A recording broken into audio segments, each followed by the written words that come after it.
हरे कृष्णा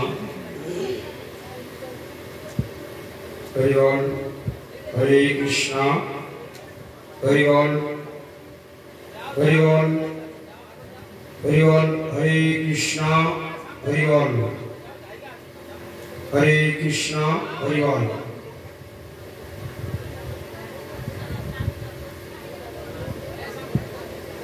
कृष्णं भक्तरूप स्वरूपकं भक्त्योऽवतारं भक्ताख्यं नमामि भक्तशक्तिकं। जय श्री कृष्ण चैतन्य प्रभु नित्यानंद श्री अद्वैत गदाधर शिवासादि गौर भक्तवृंद। हरे कृष्ण कृष्ण कृष्ण हरे हरे हरे राम राम राम हरे हरे। निताय गौर श्रीनाथ हरि बोल निताय गौर श्रीनाथ हरि बोल निताय गौर श्रीनाथ हरि हरि हरि हरि।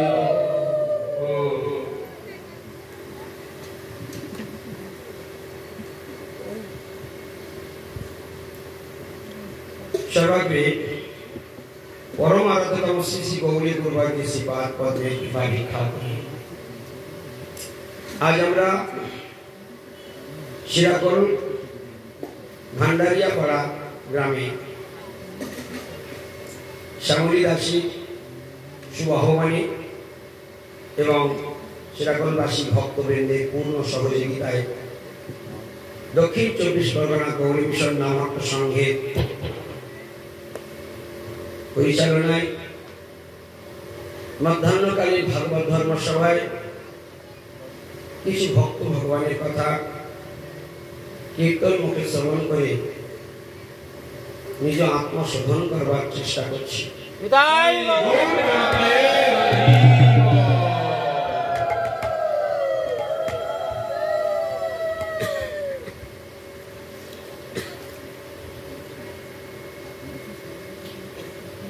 প্রত্যেক রবিবার কোন না কোন স্থানে মহাপ্রভুর আশীর্বাদে গুরুবর্গের আশীর্বাদে আমরা গ্রাম থেকে গ্রামান্তরে আমরা ভগবানের বাণী প্রচার কার্যে ছুটে চলেছি। মহাপ্রভু আশা প্রকাশ করেছেন, তিনি বলেছেন পৃথিবীতে আছে যত নগরাজি গ্রাম সর্বত্র প্রচার হইবে মোর। স্বয়ং ভগবান তিনি আশা প্রকাশ করেছেন যে পৃথিবীতে যত দেশ গ্রাম আছে সর্বস্থানেই ভগবানের বাণী তাঁর বাণী প্রচার। এখন সেই প্রচার কার্যের দায়িত্ব কাদের? কারা প্রচার করবে? ভগবানের অনন্ত কোটি ব্রহ্মাণ্ডে অনন্ত কোটি জীবাত্মা রয়েছে, অনন্ত কোটি সন্তান তার রয়েছে, কিন্তু সকলেই ভগবানের বাণী প্রচার কার্যে রত হয় না। যারা দেহাত্ম বুদ্ধিতে রত আছেন তারা কখনো ভগবানের প্রীতির উদ্দেশ্যে কিছু করবে না। যাদের ভক্তি আছে তারা ভক্তি ছাড়া অন্য কিছু জানে না। যাদের ভক্তি রয়েছে তারা ভোগ বুদ্ধি করবে, যাদের ভোগ বুদ্ধি রয়েছে তারা ভক্তি করবে। ভক্তি যাদের আছে তারা সর্বদাই প্রচার করবে। প্রভুপাদের ভাষায় যদি বলি, প্রভুপাদ বললেন প্রাণ আছে যার সেহেতু প্রচার। অর্থাৎ যিনি ভক্তিতে ডগমগ হয়ে রয়েছেন, যিনি হৃদয়ে সর্বদাই ভগবানকে নিয়ে চিন্তন করেন, তার হৃদয়টা কেঁদে ওঠে। যেমন অদ্বৈত আচার্য প্রভু যখন জগতে এসেছিলেন, মহাপ্রভুর লীলাবিলাসী মহাবিষ্ণুর জগৎকর্তা মায়া যস্যত্ততঃ তস্যাবতার এবায় অদ্বৈত আচার্য। অদ্বৈত আচার্য প্রভু যখন জগতে এসেছিলেন, তিনি জগতে দেখেছিলেন যে সারা জগতে ভক্তি শূন্য। তিনি কেঁদে উঠেছিলেন, তার হৃদয়টা কেঁদে উঠেছে। যে সারা জগৎ ভক্তি শূন্য, কারোর মুখে কৃষ্ণ নাম নেই, কেউ ভগবানের চেতনার মধ্যে নেই, এ কি দশা? তারা ধর্ম বলতে কিছু জানতো না। সেই সময় ধর্ম বলতে তারা কি জানতো? যদি চন্দ্রগ্রহণ বা সূর্যগ্রহণ হতো, সেই সময় তারা ওই গোবিন্দ পুণ্ডরীকাক্ষ একবার বলতো, আর কোনো কিছু সময় হরিনাম করতো। আর কি করত? সেই সময় তারা মঙ্গলচণ্ডী বিশ্বহরির গান গাইত। এখন যেমন হয় মনসার গান, বিবিমার গান। অদ্বৈত আচার্য যখন এসেছিলেন তখন এটা ছিল, চৈতন্য ভাগবতে আছে। ধর্ম বলতে কি জানতো? মঙ্গলচণ্ডী বিশ্বহরির গান, ওটাই ধর্ম। আর কি জানতো না? ওই গ্রহণ লাগলে একটু হরিনাম মুখে পড়বে, একটু গঙ্গা স্নান করতে যাবে, এই ধর্ম ছিল। আর সব ধর্ম ছিল। এবং তারা আজকাল যেমন বিবাহ আদিতে ব্যাপক পরিমাণে টাকা খরচা করা হয়, বিভিন্ন রকমের আয়োজন করা হয়, সে সময় বড় বড় ধনী লোকগুলো তারা কি করত? বিড়াল আর বিড়ালিনীর বিবাহ দিত, লাখ লাখ টাকা খরচা করে, পালকি করে বিড়াল আর বিড়ালিনীর বিয়ে দিত। চৈতন্য ভাগবতে আছে। তাহলে কিভাবে তারা ধর্ম থেকে কত যোজন দূরে ছিল। কিন্তু অদ্বৈত আচার্য বহু যখন জগতে আসলেন, তার হৃদয়টা কেঁদে উঠল। তিনি অবাক হয়ে গেলেন, কিভাবে জীবের উদ্ধার হবে। দেখুন, যার হৃদয়টা ভক্তিতে রসে ডুবে রয়েছে, তার হৃদয় কাঁদছে জীবের জন্য। কিন্তু যিনি ভোগে মত্ত, তার হৃদয় জীবনে কাঁদবে না। এই জন্য মহাপ্রভুর গণ সব পতিতে পাবন, তাই লোভে মই পাপী লইনু শরণ। মহাপ্রভুর গণ সব পতিত পাবন। মহাপ্রভুকে প্রণাম করতে গিয়ে রূপ গোস্বামীপাদ বললেন, নমো মহাবদান্নায় কৃষ্ণ প্রেম প্রদায়তে কৃষ্ণায় কৃষ্ণ চৈতন্য নামনে গৌরীশে নমঃ। মহাপ্রভুকে এইভাবে প্রণাম করলেন, নমো মহাবদান্নায়। এই শব্দটা খুব ইম্পর্টেন্ট। আমরা অনেকে মহাপ্রভুকে প্রণাম করি, কিন্তু মানে বুঝি না। মানে বুঝে যদি প্রণাম করা যায়, ভক্তি বা অনুভব আসে। মানে না বুঝে যদি প্রণাম করি, সে প্রণাম সাকসেসফুল হয় না। মানেটা কি বলছে? নম মানে নমস্কার করি, মহাবদান্নায়। বদান্য শব্দের অর্থ কি? বদান্য শব্দের অর্থ হলো জীবের জন্য যার হৃদয়ে কাঁদে, তিনি হলেন বদান্য গুণের অধিকারী। বদান্য হলো একটি গুণ। হরে কৃষ্ণ, বদান্য হলো একটি গুণ। আর সেখানে রূপ গোস্বামীপাদ প্রণাম করতে গিয়ে বলে মহাপ্রভুকে, বলছে মহাবদান। হরে কৃষ্ণ, খুব ভালো করে শুনবেন। বদান্য হলো একটি গুণ। ভগবানের কত গুণ আছে? অনন্ত গুণ। অনন্ত গুণের একটি গুণ হলো বদান্য। বদান্য শব্দের অর্থ কি? জীবের দুঃখে যার হৃদয়ে কাঁদে, সেটাই হলো বদান্য। রূপ গোস্বামীপাদ কি বলেছেন? মহাবদান্য। শুধু বদান্য নয়, তার আগে একটা মহা শব্দ অ্যাড করে দিয়েছে। মহাবদান্য মানে সর্বোচ্চ, যার উপরে আর নাই। সারা বিশ্ব চরাচরের জীবের জন্য যার হৃদয়ে কাঁদে, তিনিই হলেন মহাবদান্য। দেখুন মহাপ্রভুকে কি বলে প্রণাম করেছেন রূপ গোস্বামীপাদ। আমরা কি মহাপ্রভুকে চিনতে পারি? মহাপ্রভুকে চেনার কি শক্তি আমাদের আছে? শাস্ত্র বলছেন ভগবানের আর এক নাম হলো অদক্ষস, অর্থাৎ অক্ষজ ইন্দ্রিয় জ্ঞানের দ্বারা অপ্রাকৃত ভগবানকে কোনোদিন বোঝা যাবে না, ধরাও যাবে না, অনুভব করা যাবে না, কোনোদিনই হবে না। রূপ গোস্বামীপাদ সেটা একদম ভক্তিরসামৃত সিন্ধুকে আরো একটু হাইলাইট করে দিয়েছে। অত শ্রীকৃষ্ণ নাম আদি নো ভবেদ গ্রাহ্যম ইন্দ্রিয়ই সেবন মুখ হি জিহ্বা আদৌ স্বয়মেব স্ফুরত্ব। প্রতিটা কথার মধ্যে কি মর্মভেদী কথা। যদি আমরা একটু গভীরভাবে চিন্তা করি না, গায়ের লোমগুলো শির শির। রূপ গোস্বামীপাদ বলছেন অত শ্রীকৃষ্ণ নাম আদি। শ্রীকৃষ্ণ নাম আদি। আদি শব্দটা যখনই কোথাও ব্যবহার হয়, তখন জানতে হবে এর সঙ্গে অনেক কিছু জড়িয়ে আছে। অত শ্রীকৃষ্ণ নাম আদি, নাম আদি যখনই বলেছেন তখন জানতে হবে তার সঙ্গে বহু কিছু রয়েছে। কি রয়েছে? যেমন নাম শব্দটি উচ্চারণ করে তার সঙ্গে আদি যুক্ত করেছে। শ্রীকৃষ্ণ নাম যুক্ত আদি, নাম আদি। শ্রীকৃষ্ণ নাম আদি মানে শ্রীকৃষ্ণের নাম, তার রূপ, তার গুণ, তার লীলা, তার কথা, তার ভক্ত, তার প্রসাদ, তার ধাম, তার পরিকর, এই সব কিছুই হলো নামাদি। নো ভবে গ্রাহ্যমিন্দ্রিয়ই, রূপ গোস্বামী পাদের ভাষা। নো ভবে গ্রাহ্যম ইন্দ্রিয়ই। আমাদের বডিতে কতগুলো ইন্দ্রিয় আছে? পঞ্চ জ্ঞানেন্দ্রিয়, পঞ্চ কর্মেন্দ্রিয়, আর তাদের হেড লিডার হলো মন। এই মনের কথাই 10টা ইন্দ্রিয় উঠছে বসছে।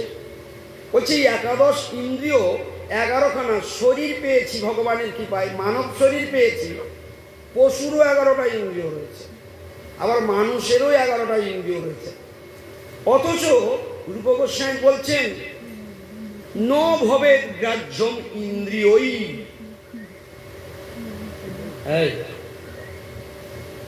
ন ভবেৎ গ্রাহ্যম ইন্দ্রিয়ই।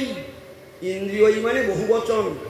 ইন্দ্রিয়গুলির দ্বারা ন ভবেৎ গ্রাহ্যম, গ্রাহ্য হবে না। হরে কৃষ্ণ। ন ভবেৎ গ্রাহ্যম ইন্দ্রিয়ই, ইন্দ্রিয়ের দ্বারা ওই বস্তুগুলো গ্রাহ্য হবে না। রূপ গোস্বামী বলেন, বলে কি গ্রাহ্য হবে না? বলে শ্রীকৃষ্ণ নাম আদি। কি গ্রাহ্য হবে না? গ্রাহ্য মানে কি? এই ইন্দ্রিয়গুলো এখন আমার কাছে আছে, চক্ষু, কর্ণ, নাসিকা, জিহ্বা, ত্বক, হস্ত, পদ, বাক, বায়ু, উপস্থ এবং মন। এই 11টা ইন্দ্রিয়ের দ্বারা তুমি গোবিন্দকে ধরতে পারবে না। রূপ গোস্বামী পাদ ভক্তি রসামিকে সিন্ধিতে বলছে। কি সাংঘাতিক কথা! ন ভবেৎ গ্রাহ্যম ইন্দ্রিয়।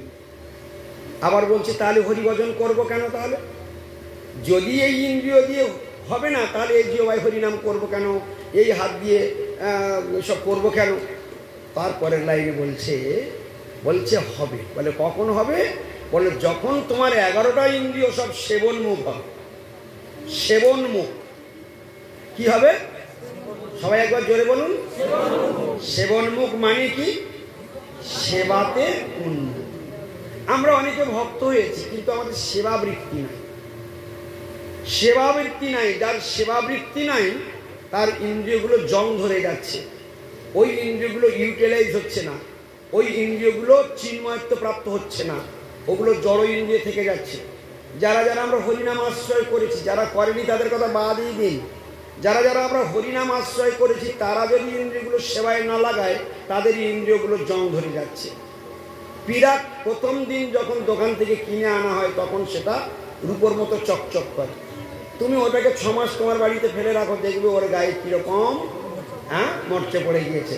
তাহলে সেবা থাকলে সবসময় চকচক করে, মাঝামাঝি থাকলে প্রত্যেক দিন চকচক করে। যেগুলো মাজা ধোয়া হয় না, পরিষ্কার পরিচ্ছন্ন হয় না, হাত পড়ে না, সেগুলো সব জং ধরে যায়, একটা কালো কালো কালশিটে দাগ হয়ে যায়। তো এইরকম বলছে ন ভবেৎ গ্রাহ্যম ইন্দ্রিয়ই। যে কথা বলছে যে ইন্দ্রিয়গুলোর দ্বারা তুমি অদক্ষ ভগবানকে ধরতে পারবে না। আবার পরের লাইনে বলছে ধরা যাবে, একটা কায়দা করলে ধরা যাবে। সেই কায়দাটা করতে হবে। বলছে কি করতে হবে? বলে সব ইন্দ্রিয়গুলোকে সেবনমুখ করতে হবে। সবাই শব্দটা বলুন তো, আবার বলুন। সেবনমুখ। যেদিন তুমি প্রত্যেকটা ইন্দ্রিয় তুমি সেবায় লাগাবে, প্রত্যেকটা ইন্দ্রিয় সেবায় লাগাবে। কার সেবায়? ভগবানের সেবায়। তুমি যদি জড়জাগতিক লোকের সেবায় তুমি রত থাকো, তোমার ইন্দ্রিয়গুলো চিন্ময় হবে না, চিন্ময় হবে না। তাহলে কৃষ্ণের সেবায় ইন্দ্রিয় যুক্ত হলে ইন্দ্রিয়গুলি কি হবে? চিন্ময়ত্ব প্রাপ্ত হবে। সবাই বলুন। তাহলে সেবাটা যে কত বড় একটা ফ্যাক্ট সেটা এখানে ধরা পড়ে গেল, রূপ গোস্বামী পাদের কথায় ধরা পড়ে গেল। যার হরিভজনই এসেছে অথচ সেবা নেই, জানবে যে তিনি বেশি দূর আগাতে পারবেন না। রূপ গোস্বামী পাদ বললেন সেবনমুখ হি জিহ্বা আদৌ। আবার সেই আদৌ, জিহ্বা আদৌ।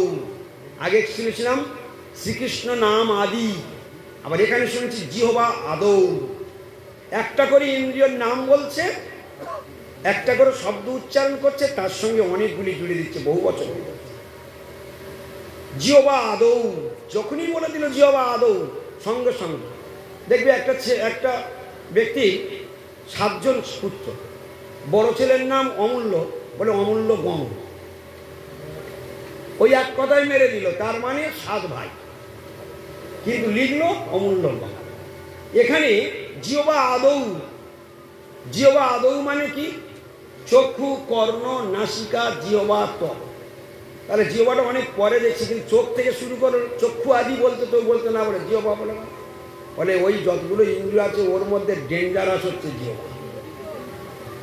তার মধ্যে জিহ্বাবতী, লোভময়, সুদূরমতি, তাকে যেটা কঠিন সংসারে, দেখছো?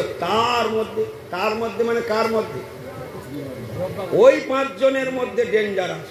চক্ষু ডেঞ্জারাস, সব কটা ডেঞ্জারাস, আর জিহ্বাটা হচ্ছে ভেরি ভেরি ডেঞ্জারাস।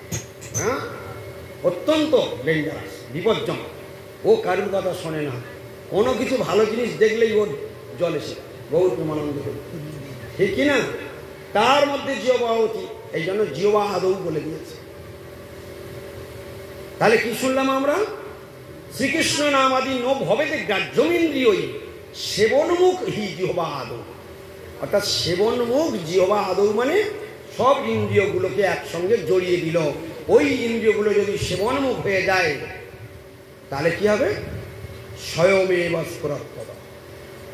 হ্যাঁ, তাহলে অতঃ শ্রীকৃষ্ণ নামাদি নভবেদ গ্রাহ্যমিন্দ্রিয়ই সেবনমুখ জিহ্বা আদৌ স্বয়মেব স্ফুরত্তদ। ভগবানকে কখন ধরা যাবে? যদি আমার ইন্দ্রিয়গুলো সেবনমুখ হয়, তাহলে ভগবান স্বয়মেব স্ফুরত্তদ, আপনা থেকেই ভগবান ধরা পড়ে যাবে। কথাটি বোঝা গেল? আমরা ভগবান ভগবান করে দৌড়াবো, কোথায় দৌড়াবো? বল দৌড়াতে হবে না, ঘরে বসে ফার্স্ট ক্লাস করে সেবায় মন দাও, তুমি নামে মন দাও। ওই জন্য আমাদের রূপ গোস্বামী বাদে রঘুনাথ দাস গোস্বামীর মারাত্মক শ্লোক, প্রথম শ্লোক, মনঃশিক্ষার প্রথম শ্লোক। মনঃশিক্ষার প্রথম শ্লোক কার কার মুখস্থ আছে? একটু হাত তুলে দেখি। মনঃশিক্ষার প্রথম শ্লোক কার কার মুখস্থ আছে? সেই পিছন থেকে একটা হাত উঠেছে।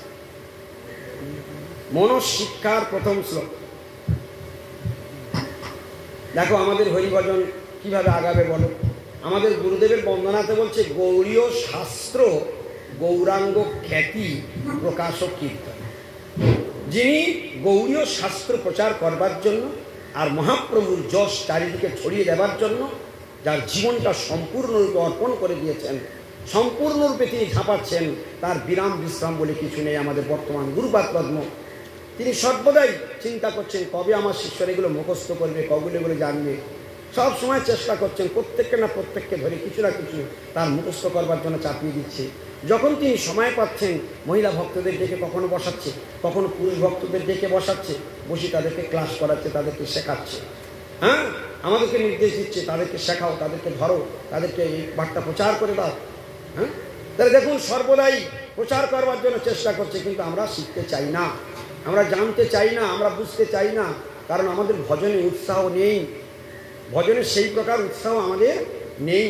ওই যে 6 গুণ দেহ দাসে, 6 গুণ দেহ দাসে, গত দিন আমরা শুনেছিলাম 6 সৎসঙ্গের কথা।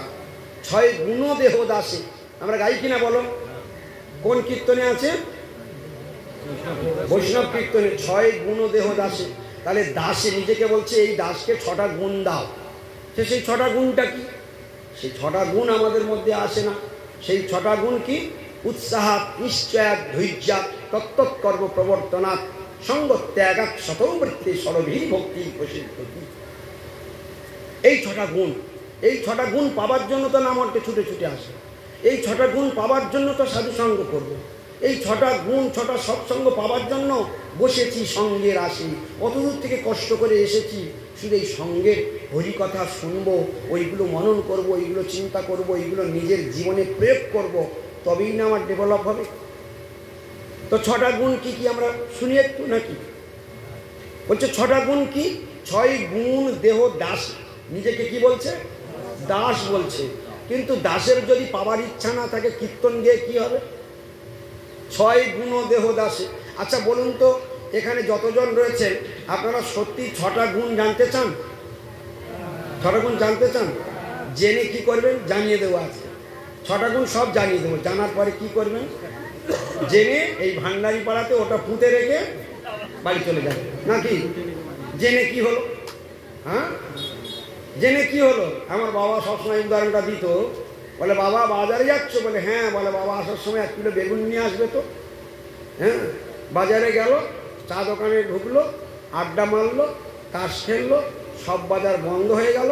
1টার সময় ঘরে এলো, বৌমা জিজ্ঞাসা করলো বাবা বেগুন? বলে ওই যা মনে গৌর প্রেমানন্দ।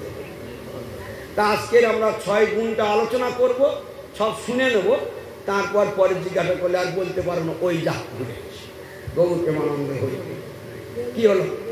হ্যাঁ, বেগুনের দশা হয়ে গেল। তাই এর শ্রবণে কোনো লাভ আছে?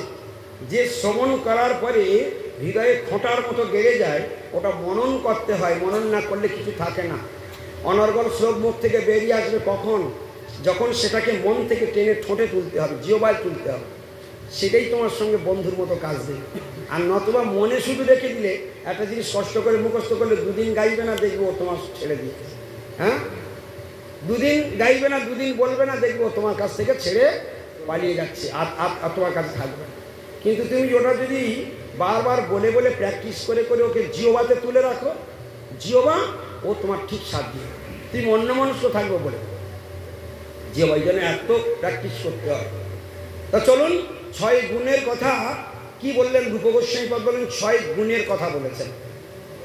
উৎসাহাত একটা গুণ, সবাই বলো উৎসাহাত, নিশ্চয়াত, ধৈর্যাত, তত্তৎকর্ম প্রবর্তনাৎ, সঙ্গ ত্যাগাৎ, শতবৃত্তে, ষড়ভি, ভক্তি, প্রসিদ্ধতি। তোমরা সবাই বলেছো, কিন্তু পছন্দ হয়নি আমার। সবাই জোরে বলে, সবাই জোরে বলে। আমি আবার বলছি, জোরে বলবে। সবাই সোজায় বসে দেখি। হ্যাঁ, সব হেলে দিলে কত রকম বসে, ভালো সোজায় বসো। হ্যাঁ, হাত জোর করে ভদ্র হয়ে বসো। হ্যাঁ, বসো। এবার বলো দেখি, উৎসাহাত, নিশ্চয়াত, ধৈর্যাত, তত্তৎকর্ম প্রবর্তনাৎ, সঙ্গ ত্যাগাৎ, ষড়বৃত্তি, ষড়ভি, ভক্তি, প্রসিদ্ধতি। ষড়ভি মানে 6টি, ভক্তি, প্রসিদ্ধতি মানে বিখ্যাত। এই 6টা ভক্তি হলো বিখ্যাত। এইটাই হলো 6টা গুণ। যে 6টা ভক্তি বিখ্যাত, জগৎ প্রসিদ্ধ, কৃষ্ণ ভক্তের এইটি অলঙ্কার। মায়েদের যেমন কমসে কম কানে যদি একটা না থাকে মানাই না, নাকে যদি একটা না থাকে বড় বেমানান, গলায় থাকলো না থাকলো তবু পরের কথা, হাতে একটা না থাকলে বেমানান, গলায় থাকলে সেটা ভালো দেখতে লাগে, কি ঠিক কিনা? এবারে যদি পায়ে নুপুরটা পরে তাহলে 5টা হলো, যদি আঙট গলায় তো 6টা হলো, কি ঠিক কিনা? দেখো দেখি, এই 6টা যদি প্রথম থেকে একটা একটা করে বাদ দেওয়া যায়, যে নিচের দুটো যদি নাও থাকে তবু চলবে, ওপরে 4টে যেন মানতে চায় না। গলারটা তবু না দিলে মানবে, কিন্তু এই 3টে তো মানবেই না কিছুতেই। নাক, কান, হাত মানবেই না, কি ঠিক বলেছি? এই হলো 6টা। যেমন মায়েদের 6টা অলঙ্কার হলে খুব সুন্দর লাগে, আর ভক্তি জগতের যে সাধকের এই 6টা অলঙ্কার নেই, সেও কোনোদিন ভক্তিতে আগাতে পারবে না। ওই 6টা গুণ তার লাগবেই না। প্রতিটা সাধকের 6টা গুণ লাগবেই, যেটাকে কীর্তনে বলছে 6 গুণ দেহ দাসে। 6টা গুণ আমাদের মধ্যে আনতেই হবে, heart and soul, anyhow, যে কোনো প্রসেসে। সেই 6টা গুণ কে শেখালেন? রূপ গোস্বামী পাদ। সবাই বলুন। আমরা যে ধারাতে আছি সেই ধারার নাম রূপ বিনোদ সরস্বতী ধারা। আমরা যে ধারায় জন্মগ্রহণ করেছি, যে বংশে আমরা জন্মেছি, ওই বংশের চ্যানেলটা কি? রূপ বিনোদ সরস্বতী। রূপ গোস্বামী ধারাতে সংরক্ষণ করতে করতে ভক্তিবিনোদ ঠাকুর আছেন। ভক্তিবিনোদ ঠাকুরের ধারাকে একবার সারা জগতে ছড়িয়ে দিয়েছেন সরস্বতী গোস্বামী প্রভুপাদ। তাঁর ধারাকে ধারণ করে রেখেছেন আমাদের গুরুপাদ পর্যন্ত এখন সামনে বসে রয়েছে। হ্যাঁ, গোস্বামীপাদের পরে ভক্তি সুন্দর সন্ন্যাসী গোস্বামী মহারাজ, তিনি গুরু গোস্বামী ঠাকুর রূপে তিনি আমাদেরকে শেখাচ্ছেন, আমাদেরকে সাথ দিচ্ছেন। আমাদের সঙ্গদান করে আমাদেরকে গাইড করে ভক্তির দিকে নিয়ে যাচ্ছেন। তিনি গুরুকর্ণধারণ, তিনি গোলকের দিকে আমাদেরকে টেনে নিয়ে যাচ্ছেন। চলো হরিনামের নৌকাখানি শ্রী গুরু কান্ডারি, হরিনামের নৌকায় ওঠো আর গোলকের পথে যাত্রা।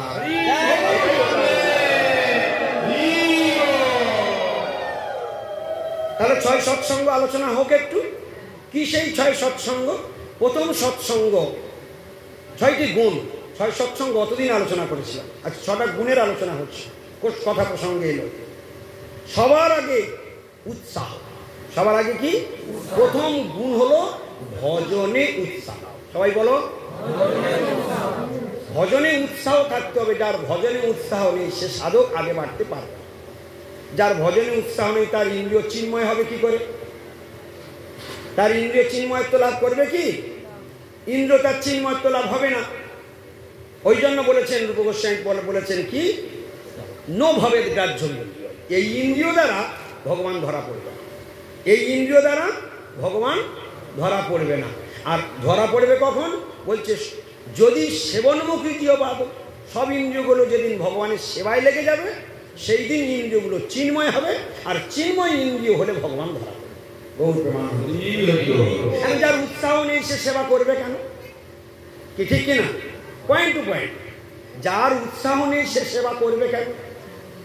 ঠিক কিনা বলুন? উৎসাহ যার আছে সে তো সেবা করবে। উৎসাহ নাই, সেবা হলো না, চিন্ময় হলো না, ভগবান পাওয়া হলো না। তাহলে গড়াঘাটি কোথায় গেল?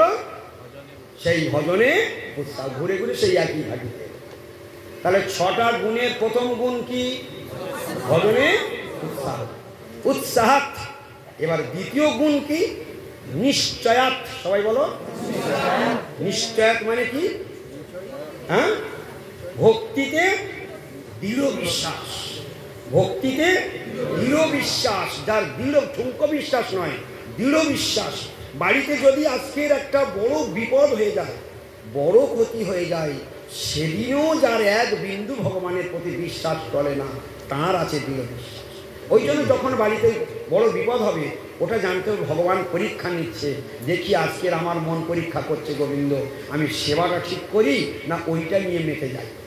বুঝলেন কি না? লেখাপড়া করবে, পরীক্ষা হবে না, এটা হবে না। ভগবান পরীক্ষা নেবেনই নেবেন, শিওর নেবেন। এটা শাস্ত্রে বর্ণনা আছে, গুরুবর্গ এটা বলেন, মহারাজগণ এটা বলেন। যখন কোনোদিন বাড়িতে বিপদ বা ঝগড়াঝাটি অশান্তি হয়, সেটা কেন হয়? তার পিছনে 2টি কারণ আছে। শ্রীপাদ মধুসূদন মহারাজ বলেছিলেন কোনো এক সময় হরিকথা, বাড়িতে কোনো বিপদ এসে গেল, কোনো ঝগড়া বেঁধে গেল, কোনো অশান্তি বেঁধে গেল, খুব মানসিক টেনশন চলছে, এমন একটা অশান্তি হচ্ছে যে মানে আর সংসারে থাকতে ইচ্ছা করছে না, এমনকি মনে হচ্ছে জীবনটা পর্যন্ত বিসর্জন দিয়ে দিই, আর বেঁচে লাভ নেই, এমনও পজিশন পর্যন্ত যদি এসে যায়। বলছে কেন তখন হয়? বলে এর পিছনে 2টি কারণ আছে। এর পিছনে 2টি কারণ আছে। সেই 2টি কারণ কে বলতে পারবে? তোমাদের মধ্যে কেউ বলতে পারবে?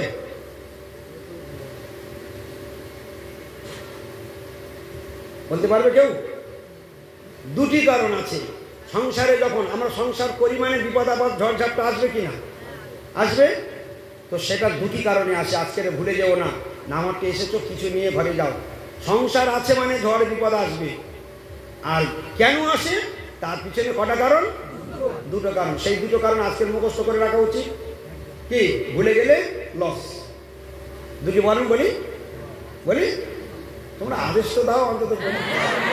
বহু প্রমানন্দে হয়ে যাবে, তোমরা আদেশই দিচ্ছ না তুমি। তো বলছে 2টি কারণ। আর প্রভু 2টি কারণ। কি কারণ? বলছে একটা কারণ হলো প্রারব্ধ কর্ম। পূর্ব জন্মে যা বীজ তুমি পুঁতে রেখে চলে এসেছো সেই বৃক্ষে আজকে ফল ধরেছে।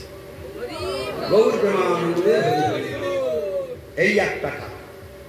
আর দ্বিতীয় কারণ, যদি ওটা না হয় তাহলে আজকে ভগবান তোমাকে পরীক্ষা নিচ্ছে। দ্বিতীয় কারণ। তাহলে মনে থাকবে। দেখো কৃষ্ণ ভক্ত কেন চাঙ্গা থাকে? কৃষ্ণ ভক্ত 10 বিঘে ধান চাষ এ করেছে, 10 বিঘে ধান চাষও করেছে। দুজনের কাটা ধান একদম পুরো ঘন্টা 6 জল হয়েছে, মাঠে জল বেঁধে গেছে, ধান কেটে রেখেছে, তো সোনার ফসল ভেসে চলে যাচ্ছে। একজন সঙ্গে সঙ্গে এ 10 বিঘে ও 10 বিঘে, এপারে সাধু চাষ করেছে, ওপারে সে মানে সাধারণ মানুষ চাষ করে। ও গিয়ে রাত্রি গিয়ে গলায় সিলিংখানে কাপড় ঝুলিয়ে দিয়েছে, আর এ বলে ভগবানের সম্পত্তি ভগবান নিয়েছে, আমার আর হয়তো আমার কপালে নেই, আমি হয়তো এরকম পূর্বজন্মে কার 10 বিঘে জমি সর্বনাশ করে দিয়েছিলাম, তাই আমার গেল। রাখে হরি মারে হরি, পটাপট সাধু সিদ্ধান্ত ভেতরে আনছে, আর ঔষধ খেয়ে একদম টনিক খেয়ে সাইড হয়ে যাচ্ছে। আর ও বেটা না জানে সিদ্ধান্ত, না জানে ভক্তি, ও এই মায়ার জ্বালায় জ্বলে শেষ হয়ে গেল, গিয়ে সিলিংখানে ঝুলে দিল। আমি যা বন্ধক দিয়েছি, যা দেনা করেছি, আমি আর রাস্তায় বেরোতে পারবো না, অতএব এই তাড়াতাড়ি পটল তুলে পালিয়ে যাই, অন্তত এ যাত্রায় রক্ষা পেয়ে যায়। গৌর প্রেমানন্দে হয়ে তা যার তত্ত্বজ্ঞান আছে সে বাঁচবে, আর যার তত্ত্বজ্ঞান নেই সে মরবে। এই জন্য যার উৎসাহ এবং নিশ্চয়তা রয়েছে, ভজনে উৎসাহ একটা মহান গুণ। যার ভজনে উৎসাহ, টাইম টু টাইম ভোরবেলা উঠে আরতি কীর্তন করে বা অন্যান্য সমস্ত সেবাগুলো ঠিক মতো পালন করে, যার হরিনাম জপ না হলে মনে কষ্ট হয়, মালা পূরণ করতে পারিনি মনে কষ্ট হয়, রাত্রে প্রতিজ্ঞা করছে আজকে রাত্রে মালা পূরণ করতে পারিনি, আজকের খাবই না, এরকম নিষ্ঠা যারা করে, প্রত্যেকটা নিষ্ঠা হইতে উপজয় প্রেমের তরঙ্গ, এক অঙ্গ সাধে বা সাধে বহু অঙ্গ, নিষ্ঠা হইতে উপজয় প্রেমের তরঙ্গ। যার মনের মধ্যে নিষ্ঠা রয়েছে সে আগের দিকে বাড়বে। এই জন্য যার ভজনের উৎসাহ, ঠিকঠাক সময় ঠিক টাইম টু টাইম সেবা চালিয়ে যাচ্ছে, ভগবানকে পাওয়ার দরকারই, ভগবান পাওয়ার দরকারই নেই। ও কথা মনে করবে না আমি ভগবান কবে পাবো, ও চিন্তা করবার দরকারই নেই। তুমি শুধু সেবা চালিয়ে যাও, কখন ভগবান তোমার হাতের মুঠোয় চলে আসবে, তোমার হৃদয়ে এসে বসে যাবে।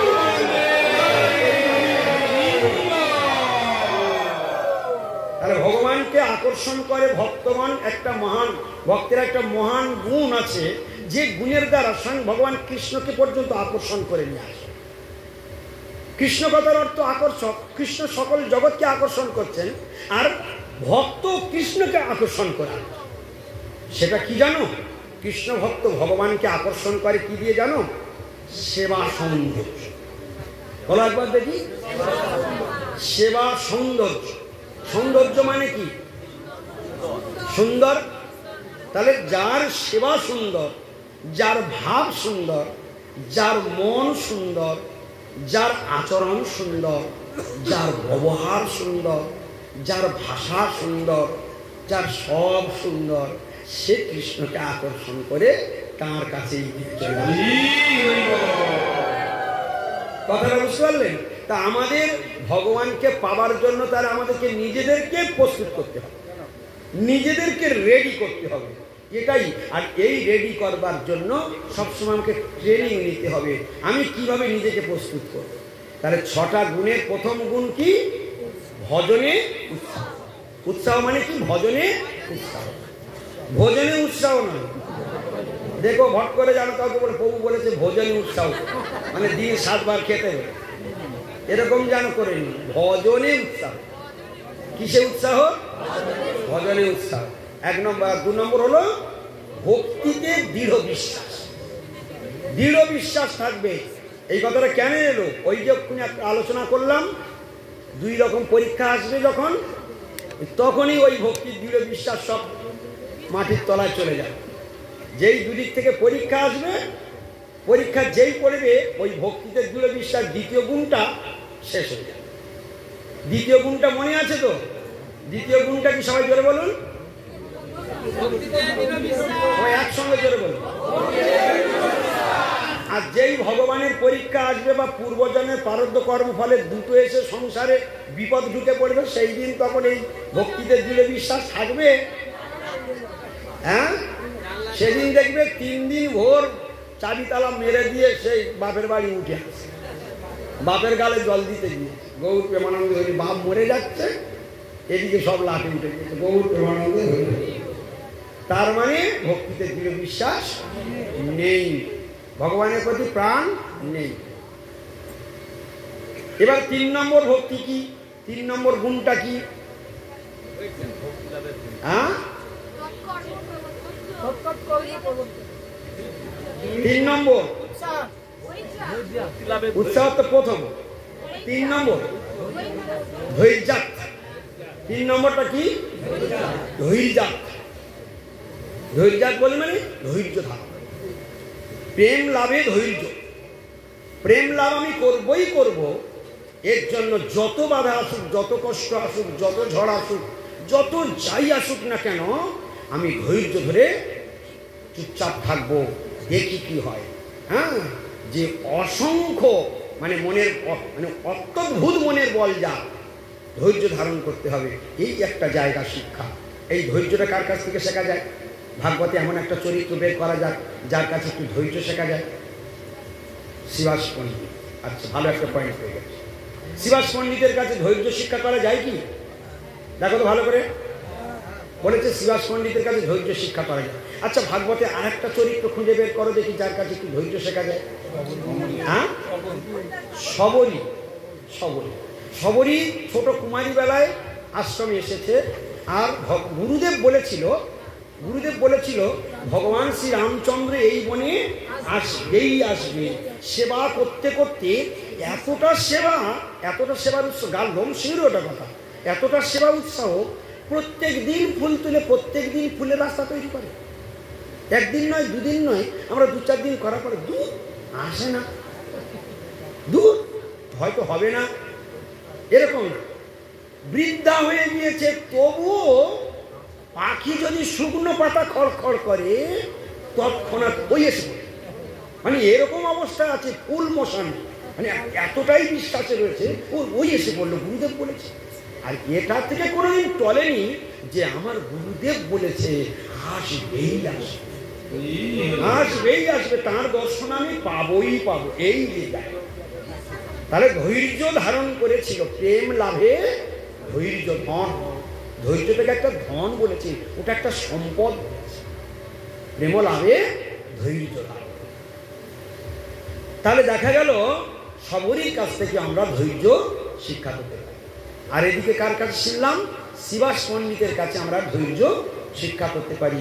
ভিতরে পুত্র মারা গিয়েছে, পুত্র শোকের মতো শোক আছে, সেই পুত্র শোককে চেপে দিয়ে ভগবানের সেবাতে বিঘ্ন যেন না হয় তার জন্য চেষ্টা করছে।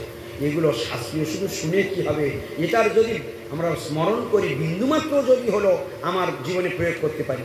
ভগবান গীতাতে একটি সুন্দর শ্লোক বললেন, দেহিনস্মিন যথা দেহি কৌমারং যৌবনং জরা তথা দেহান্তর প্রাপ্তি ধীরস্তত্র নমুজ্জতি। কত বড় মূল্যবান শ্লোক। দেহি অর্থাৎ আত্মা যে দেহে থাক না কেন, তার জন্ম হবে, তার বাল্যকাল হবে, তার পৌগণ্ডকাল হবে, তার কৈশোরকাল হবে, তার যৌবনকাল হবে, তার প্রৌঢ়কাল হবে, তার বার্ধক্যকাল হবে, তার মৃত্যু হবে অর্থাৎ দেহান্তর হবে। আর যখনই দেহান্তর হবে ধীরস্তত্র নমুচ্চ, সেই সময়ে ধীর ব্যক্তি, বিবেকবান ব্যক্তি ওই নিজের আত্মীয় স্বজন বিয়োগ হয়ে গেলেও বান্ধব বিয়োগ দুর্ঘটন, সেই দুর্ঘটনা যেদিন বাড়িতে আসবে কেউ না কেউ মরবে, সেদিন কিন্তু ভগবান কৃষ্ণ গীতাতে শেখালেন, যিনি পণ্ডিত ব্যক্তি তিনি কাঁদবেন না, তিনি ভেঙে পড়বেন না, তিনি চোখের জল ফেলবেন। বলো দেখি আমরা এই শিক্ষাগুলো লাভ করতে পারবো? সেখানে কি? এখানেও ধৈর্যের কথা। ভগবান শ্রীকৃষ্ণের এই শ্লোকের মধ্যে কি ধৈর্যের কথা নেই? সেখানে কি তত্ত্বজ্ঞানীর পরিচয় নেই? বলছে, ওই জন্য বলছে ধীর স্তত্র নমুচ। ধীর মানে বিবেকী ব্যক্তি। এখানে ধীর শব্দটা ভেরি ভেরি ইম্পর্টেন্ট। ধীর তত্ত্র নমুচ। ধীর ব্যক্তি সেই পজিশনে, কোন পজিশনে? নিজের স্ত্রী মারা গেছে, নিজের বাবা মারা গেছে, নিজের মা মারা গেছে, নিজের স্বামী মারা গেছে, এই অবস্থায় কি কেউ চোখের জল না ফেলে থাকতে পারে? অসম্ভব। আসবেই আসবে। বলে সেদিনও চোখের জল সংবরণ যে করতে পারে, সেদিনও নিজেকে যে সামলাতে পারে, সেই ব্যক্তি হলো ধীর ব্যক্তি। ভগবান শ্রীকৃষ্ণের ভাষা আমার নয়, ধীর তত্ত্ব। তত্ত্ব মানে সেই অবস্থায় নমুজ্জতি। নমুজ্জতি, মুহ্যমান হবে না, ভেঙে পড়বে না, কাঁদবে না, কারণ সে জানবে এটাই যে ও তো মরেনি, এক শরীর ছেড়ে আর এক শরীর ধারণ করে নিয়েছে। আত্মাই তো ছিল স্বামী, তো আত্মা এ শরীর ছেড়ে অন্য শরীর ধারণ করেছে, তাই আমার কান্নার কি আছে? আর মানুষ মরণশীল, তিনি তো মরবেনই, আজ বা কাল মরবেন। অতএব এই মিঠা কান্না যিনি কাঁদেন তিনি মোহগ্রস্ত হয়েছেন। আর মোহ হলো সংসার বন্ধনের মূল কারণ। আর সেই ওই জন্য কৃষ্ণ গীতাতে বললেন অর্জুনকে, অর্জুন তুমি গান্ডীব ছেড়ে দিয়ে রথের উপরে বসে পড়ছো। যদাতে মোহ কলিলাং বুদ্ধির ব্যাপী তরিষ্যতি তদা গন্ত্যাসি নির্বেদম শতবর্ষ সুতস্য। কি কি কথা! এক একটা গীতার বাণী শুনলে না হৃদয়ে মন প্রাণ জুড়ে যাবে। অর্জুন, এ দেখো আমরা প্রত্যেকে যারা বসে আছি না, আমরা সবাই শোকগ্রস্ত, শোক করি। কোনো কিছু একটা ঘটে গেলে, ক্ষতির দিকে চলে গেলেই সঙ্গে সঙ্গে শোক। হায় হায় হায়, শোক। কোনো কিছু একটা ক্ষতি হলে, কোনো একটা হারালে সঙ্গে সঙ্গে আমরা শোকে পড়ে যাই। ভগবান বলছে শোক যে করে সে শূদ্র, সে অত্যন্ত নীচ অবস্থার মধ্যে রয়েছে, খুব নিম্ন পর্যায়ের লোক যে শোকে নিমজ্জন। আর শোক আমাদের মুহুর্মুহু, শোক আমাদের মুহুর্মুহু, শিরায় শিরায় যেন শোক বলছে। হ্যাঁ, ভাগবতে কি শ্লোক আছে? শোক মোহ ভয়াপহ, ভয়াপহ, শোক মোহ ভয়াপহ। অর্থাৎ শোক, মোহ, ভয় যিনি নিঃশেষ করে দিতে পারেন, শেষ করে দিতে পারেন, তিনি হলেন পরমেশ্বর ভগবান। যার চরণে আশ্রয় গ্রহণ করলে শোকও নাই, অশোক, অভয়, অমৃত আধার। তাহলে দেখো, অশোক, ভগবানের চরণে কি আছে?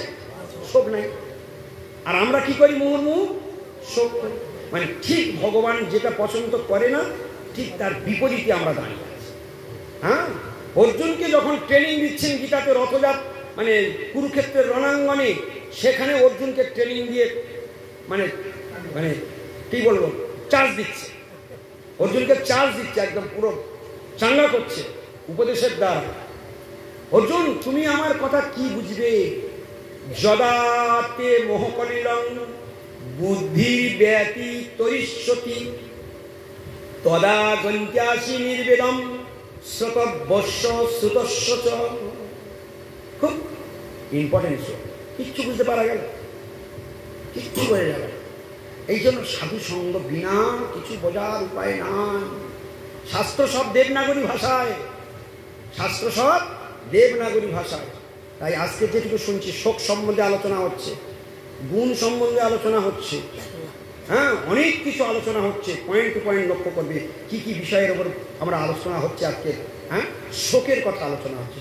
শোক সম্বন্ধে ভাগবতে কি বলেছে? শোক মহা ভয়াপহ। শোক, ভয়, মোহ সব কিছুকে ধ্বংস করে দিতে পারে একমাত্র গোবিন্দের চরণে আশ্রয় নিয়ে যার ভরসা হয়েছে। একমাত্র অশোক অভয় অমৃত আধার তোমারও চরণোদয়, তাহাতে এখন বিশ্রাম লভিয়া ছাড়ি।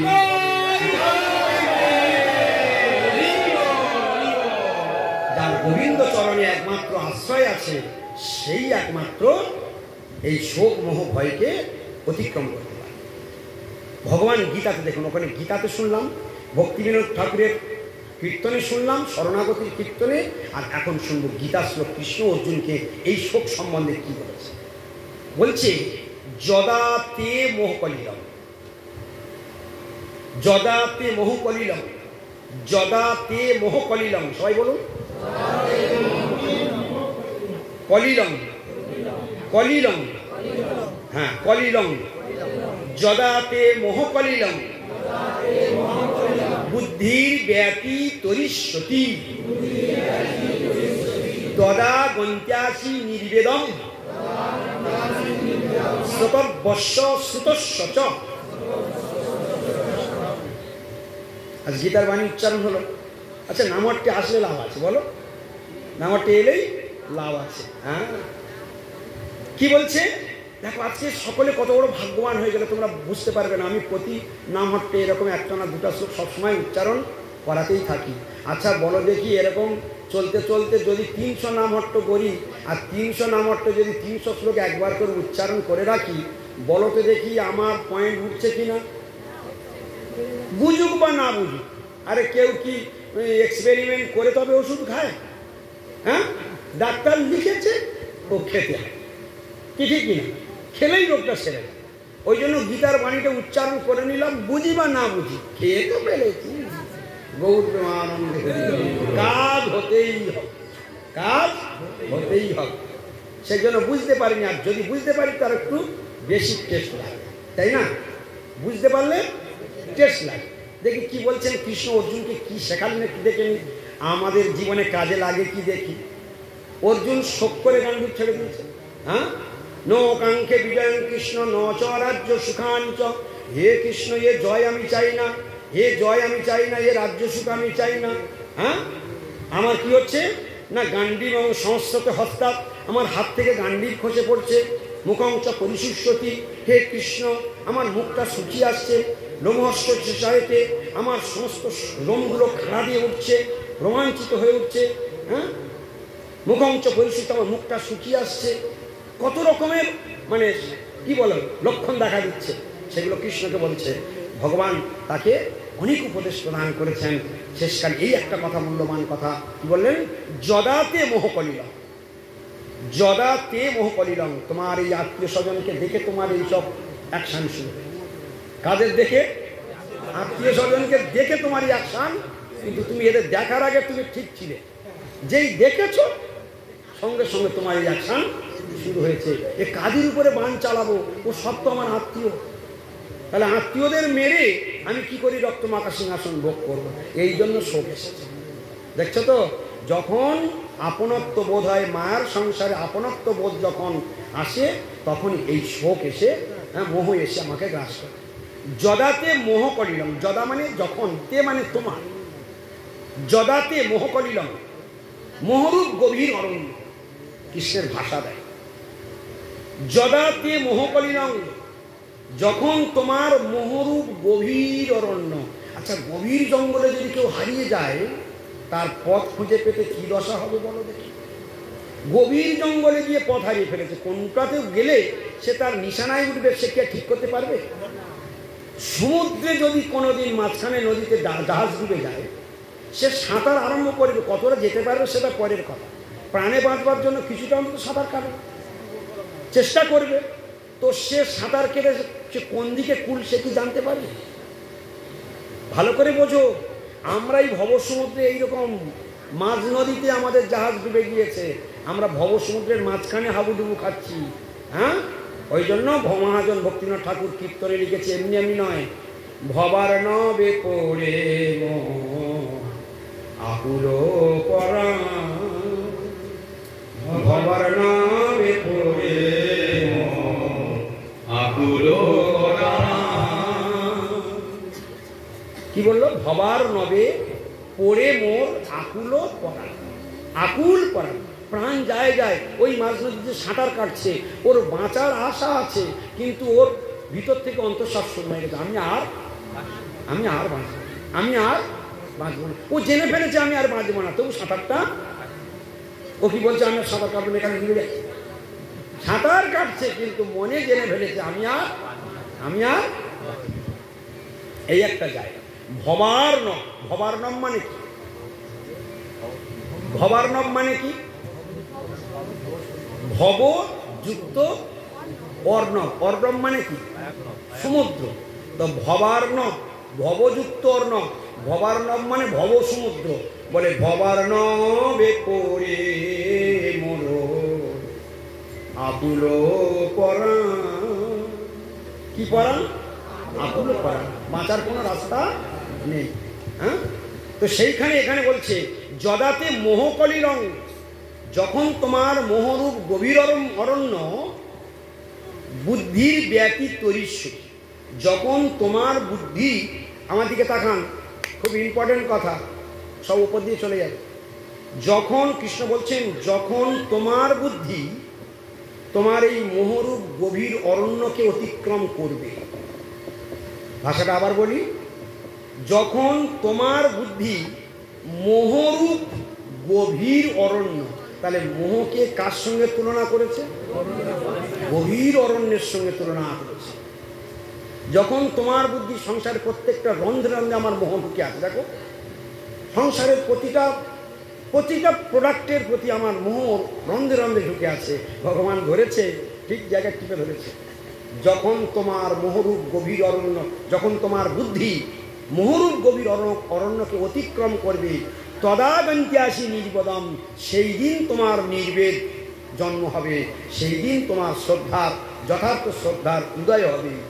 আর তখন কি হবে?